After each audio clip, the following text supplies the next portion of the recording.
jereo anie reto vahiny tonga tena reraka tokory zareo sady mahavesatretana mihitsy to mametraka ny tanany eo ambonin'ny kibony kay le ramatoa andray kay izy be voka misy zazakely eo anatin'ny kibony fa avaizangary zareo reo avy any Nazareta ary zareo ary tonga soeto Betlehema.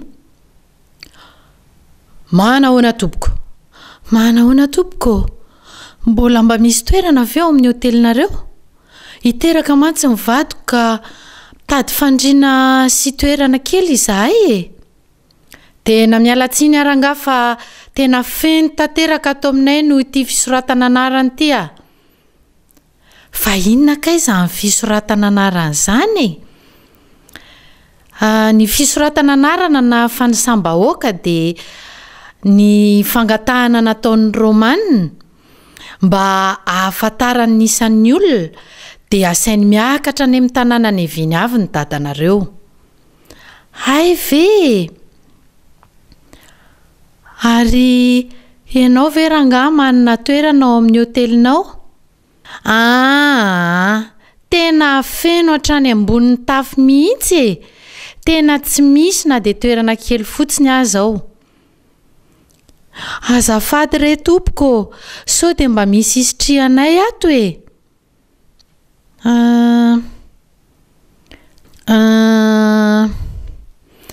andraso kely hoe misy fahitromby eo an-damosin'ny hoteliko ao no ametrahako ny biby rehetra, ny omby, ny ondry, ny ampondra sy ny biby maro. Asa mety aminareo ve toerana io? Ie, zaranay aza fa dia misaotra indrindra re tompoko. Dia ohatran'izay no nahatonga ny Maria sy Josefa nioro-ponena natao pahitromby. Mazava ho azy niaraka tamin'ny biby. Sady nafana ary zareo no nisy fiarovana raha sanatria ka mirotsaka ny orana.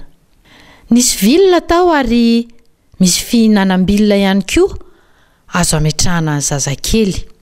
Ao zareo no hipetraka asa ray na roa na 3 andro satria tsy misy toerana intsony na any amin'ny hotely na any amin'ny trano fandraisam-bahiny hafa ao Betlehema. Dia tao an-tranon'omby niteraka Jesoa. Natao avy hatrany teo an-tratrany reniny izy. Mino aho fa nanomana ny zavatra rehetra i Maria sy Josefa. Ny atin'akanjo kely, ny taty sy ny zavatra maro ilain'ny zazakely. Josefa kosa nanomana ilay fihinanam-bilona. Nasiany vilona madio tsara dia nasiany lamba kely hampandriana ny zazakely. Feno mpiandry-ondry manodidina amin'ny Betlehema. Mijanona eny an-tsahan'ny alina ry zareo miambina ny ondry amin'izay tsy misy afaka mangalatra ny ondriny. Ahoana re no ilazako reto mpiandry-ondry reto Tsy dia tian'ny olona loatra izy ireo fa sady malotoloto ny tsy dia mahay mamaky teny loatra. Tsy dia manam-pahalalana ry zareo fa dia ny miandry-ondry isan-kalina ihany ny tena talentany Tahaka ny mahazatra dia miandry ny ondry manodidina amin'ny Betlehema reto mpiandry-ondry. Tampoka teo anefa dia jereo anke ohatra toa mekohaka amin'ny tany ny mpiandry-ondry. Ndry ary toa lasa tampoka ny aizim-be.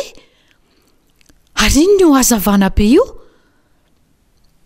Ntsay misy rivotra be. Toa misy hoay misy hira. Hoe, matoto anga? Anjely re. Ka inona no lazainy reto anjely reto? Lazainy fa teraka Jesoa. Zavatra mahagaga no nolazainy reto anjely. Avelao io ny ondrinareo dia midina mankany Betlehema. Ao an-damosin'ilay hotely kely io misy fahitromby dia ahita ny zanak'Andriamanitra ianareo, ilay mpanjaka. Tonga tonga dia nitsangan'ireo mpiandry omby dia navelany teo ny ondry ka lasa izy ireo ny azakazaka teny Andohasa mandra-patonga ny tao an-tanàna ny Betlehema. Dia nitady tao an-tanàna ary zareo. Ay zary le hôtely. Ay zary le hôtely fa maromaro ihany ny hôtely eo Betlehema. Ha, io le izy. Ary aiza zany le fahitromby? Ha, io aoriana io koa. Dia niditra tao ry zareo ka inona ny hitany hoy ianareo? Maria izay nikarakara ny zanany. Ilay zanany lahy matory ao anaty finanam-bilona. Dia nandohalika ireto mpiandry ondry sady nisaotra sy nitsaoka ilay mpanjaka nandrasany izay elo izay ka tonga. Ary nazavain'ireto mpiandry ondry any Maria sy Josefa ny zavatra niseho tany an-tsaha fa tamin'ny kira no nilazan'ny anjely ny fahaterahan'ny-mpamonjy. Izay ny filazana na ferapara na haterahan'i Jesosy. Alavitra be amin'ny Betlehema tamin'izay fotoana izay dia nisy olona be fahalalana na nijery ny kintana sy ny lanitra dia nimagy izany. Ny alina ry zareo dia mijery tsy tapaka ny lanitra miaraka amin'ny solomaso tena miavaka. Ahitany ny lanitra sy ny tany sy ny rehetra ny anabakabaka any. Indray alina izay anefa dia rangatia, hitanao ve? Jereo ry kitany ry. Tena ngeza be mihitsy. Andraso hoe. Oay e, mandroso le izy. Rehefa misy kitana takan'io rehefa miseho ohatran'io dia midika izany fa misy mpanjaka teraka. Nde isika hiomana sy anamboatra fanomezana dia andao andeha hiarahaba amin'ny mpanjaka. Dia nanomana ny diany ry zareo, ny rameva, ny volamena, ny zava-manitra sy ny sisa, dia lasa ry zareo.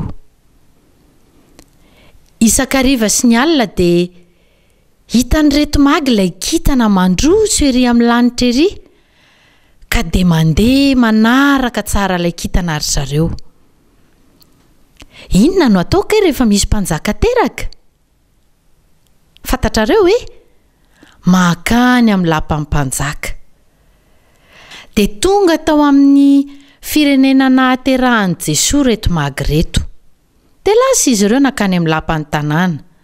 Nahagaga sy nahavariana ny olona no nahita azy reto, ka avy hatrany dia nivoain'ny mpiandry vavahady aingana ny lapa.